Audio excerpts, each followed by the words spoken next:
Cracking, this your homie Ice Cube. Just wanted to address a few things. Everybody been checking out the internet. My man Katt Williams.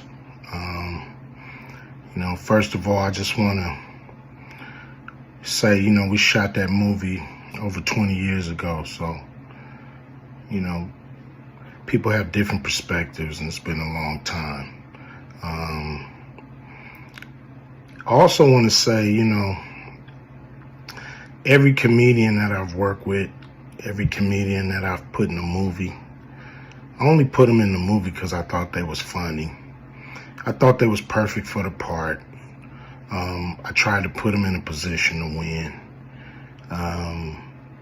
That's what it's all about, I look at from, Chris Tucker and Bernie Mac and Mike Epps, Katt Williams, Ricky Smiley, Michael Blackson, Cedric, Kevin Hart. All these guys I know are funny as hell. I didn't discover them. They were doing their stand-up or doing their thing, and I knew that they were great and that they could act, and that if I have an opportunity, I was going to give them an opportunity. To me, that's what it's all about. As far as specific things, Katt was 100 on a few things. Most of what he was saying, a couple things, I just want to clarify. When we bring in a new, comedian, we do have them try out for different roles. So Ricky did give Money Mike a shot.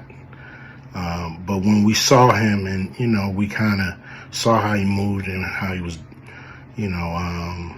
auditioning, we decided that he would be a better, Santa Claus, which was, to me, the perfect casting. When we saw Mike, damn, I call him Money Mike. When we saw Katt, when I saw him, I just knew that he was perfect for Money Mike. And, Katt, said he wrote his role, which, the role was written, but he enhanced it. This is why Katt was so dope in the movie. Money Mike had a small role, about as big as the Santa Claus role, but when we start filming, he was giving us such magic that we kept expanding his role, giving him more to do because he was on point. When we shoot these movies, for one, the scripts are fire, or they wouldn't even do it. The scripts are laugh out funny. But we shoot the script, but once we get what we need from the script, we let the comedians ad-lib, riff, play with the words, do their thing. We give them a take where they can, or 2, 3 takes where they can go off and do what they feel. Sometimes it makes the movie, sometimes it don't. When somebody gives you jewels, you want to try to make sure that makes the movie. So in the movie, there's second thing I want to clear up. I would never shoot a rape scene in a movie, especially like Friday, where you actually see this happening on camera. That ain't my style. If you check out any of my movies, they not raunchy. We did a movie called Players Club where the subject matter was a little raunchy, but for the most part, even that, we left it to your imagination. So the only reason that kind of stuff was in the movie is because you have 3 villains in Friday After Next. You have Santa Claus stealing presents. You have Damon, just got out of prison, sweating. Craig and Day for the rent money. And then you have Money Mike, a pimp that treats his woman, like a property. So Craig is always fighting the villains in the movie, from the Joker brothers to Debo. And so we already had Craig fighting Santa Claus. And the only real way to get rid of the other two villains was to have them go against each other. And the plier joke was always in the script. It was never, we would never ever show that. That's not my style if you look at any of my movies. So, that was never a discussion. We,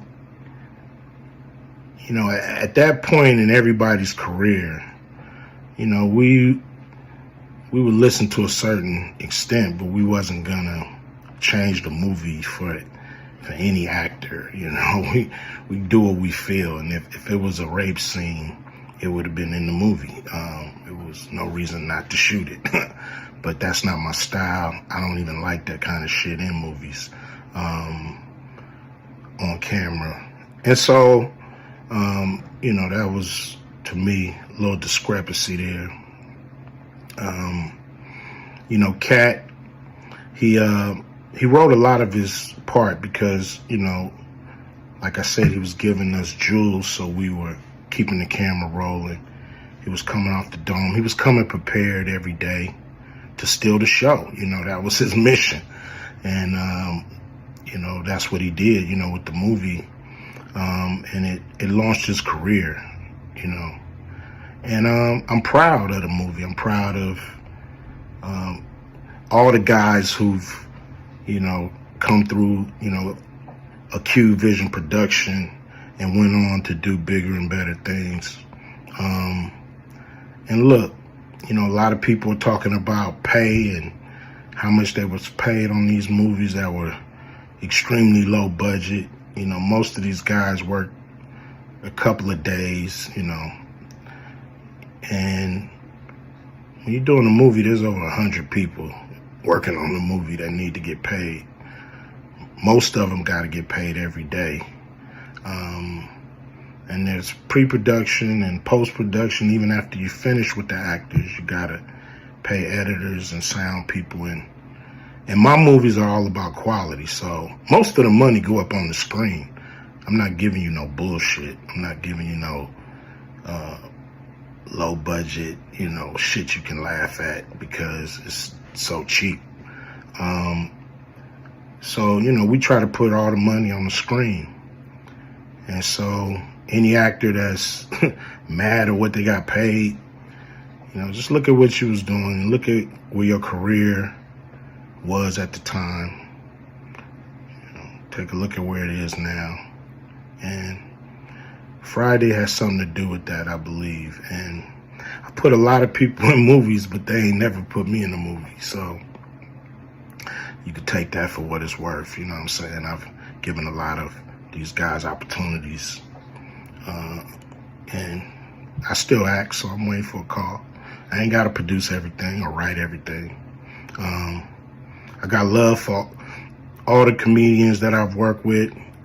Got, much love for Katt. He spoke up for me a lot. And I just wanted to be clear and clarify some things. And shit, man. I hope y'all have a good 2024. Yeah.